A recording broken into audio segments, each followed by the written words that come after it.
One of the big bloodstock news stories of the past week was the announcement Vin Cox will be taking up a new role as General Manager at Yulong Investments, with Yusheng Zhang's operation becoming one of the biggest players in the global breeding industry.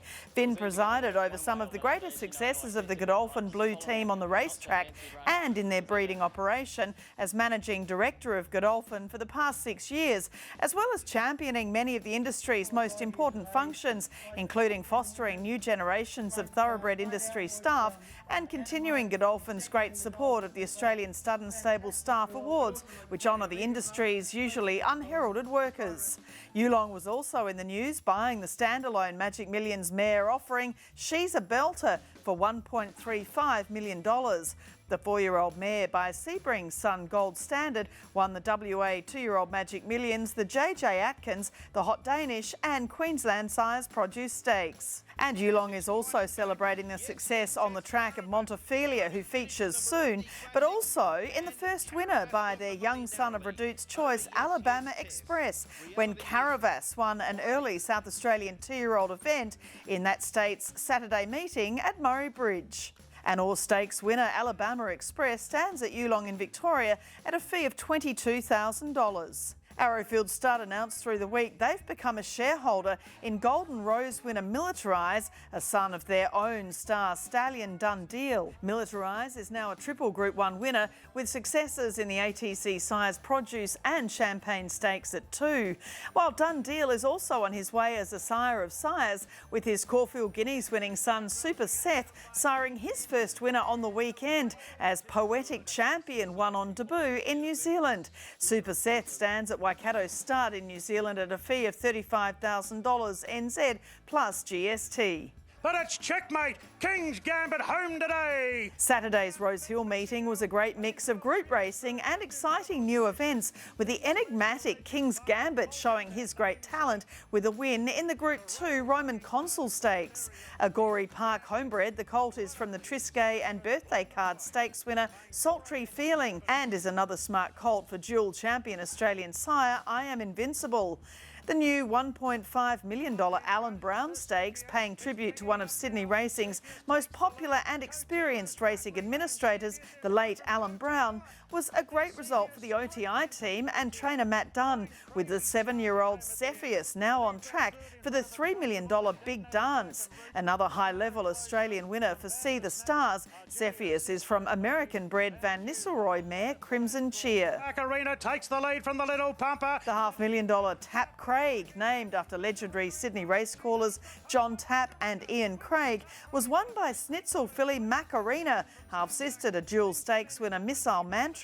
She was a $250,000 Inglis Easter buy from Arrowfield Stud to Hawkes Racing from the Starcraft mare We Can Say Mac. The Niverson, a Group 3 for the mares, went to the John and Trish Muir-bred Magic Time, passed in as a yearling and now racing in their well-known Milburn Creek colours. From the Nakoni mare Time Awaits, her half-brother by Dundeel sold for $300,000 to Freedman Racing and Julian Blaxland at this year's Inglis Easter yearling sale. Magic Time's sire Hellbent is proving popular at Yarraman Park Stud this season, standing at a fee of $38,500. Gold Trip runs on by. At Flemington, last year's Melbourne Cup winner Gold Trip was simply outstanding, rounding up the field in the Group 1 Turnbull Stakes and pinning his ears back in true entire fashion to record a thrilling victory for the Australian Bloodstock team. Interestingly, his sire Outstrip, a former Breeders' Cup juvenile turf winner, now stands in Brazil after beginning his career at Darley's UK-based Dalham Hall. More interesting is the fact Outstrip's sire is Australia's own King of Speed, Exceed and Excel, with Gold Trip now aiming at back-to-back Melbourne Cups. Stretton Angel, the outside tries. It was a filly who was successful in the Group 2 Danehill Stakes, with Harry Angel's Stretton Angel beating a field chock full of elite colts and other fillies.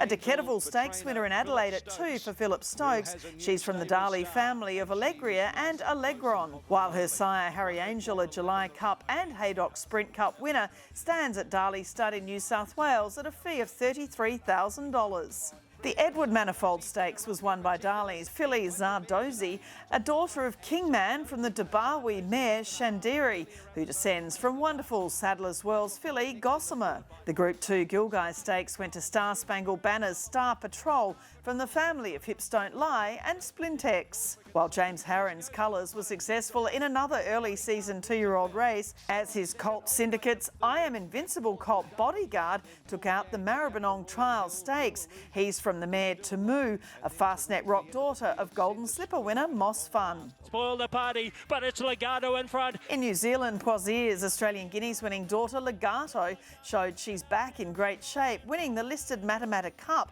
She's from the Tauke mare Geordie Girl, and her spring aim is the $10 million Golden Eagle. Legato's sire Poisier was crowned champion New Zealand stallion last season and stands at New Zealand's Rich Hill stud at a fee of $70,000 NZ plus GST. And no surprise, he has the book full signed this season. The inaugural Racing New South Wales Equimillion event for retired racehorses wrapped up last Monday with huge prize money picked up by both elite riders and plenty of novices who've taken on off-the-track thoroughbreds.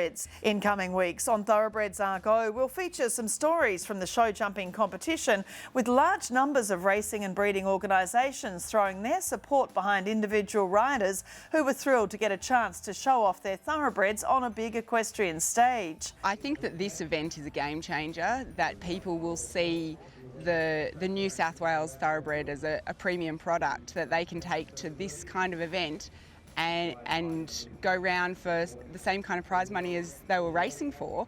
And all of a sudden, yeah, you're going to have these horses that go through the Equimillion auction, and they're a premium because they can come to this event and, yeah, be in the prize money. People who have won today will go home and think, this is serious, this is a game changer, and this is how I've got to plan for the future. Well-known racing identities such as Jess Bott and Tara Madgwick competed at the event, highlighting the links between the racing and equestrian worlds, while elite Australian equestrian representatives such as Shane Rose and Sinead Lowings were also in action, showing their support for the breed. And plenty of junior riders such as the Arrowfield stud-sponsored Michaela Fenwick tasted success, as did a rider with an historic heritage in Maddie Brighton, who competed against her mother Vicky Cowdroy, the pair being daughter and granddaughter of Triple Olympian and great thoroughbred advocate Merv Bennett.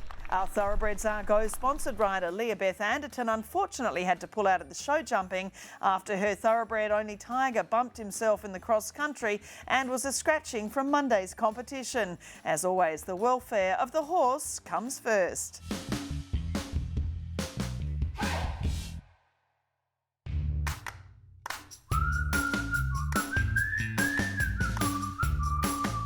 Mel, being gobbled up by Montefilia. The English Graduate of the Week was one of the most expensive we've featured, with $3.4 million English Chairman sold mare Montefilia winning the $2 million Hill Stakes for her new owners, Yulong Stud. An outstanding winner of 4 Group 1s when trained by David Payne, her new trainer Chris Waller has her back to her best after she was sold through the Newgate Farm Draft at this year's English Chairman's sale.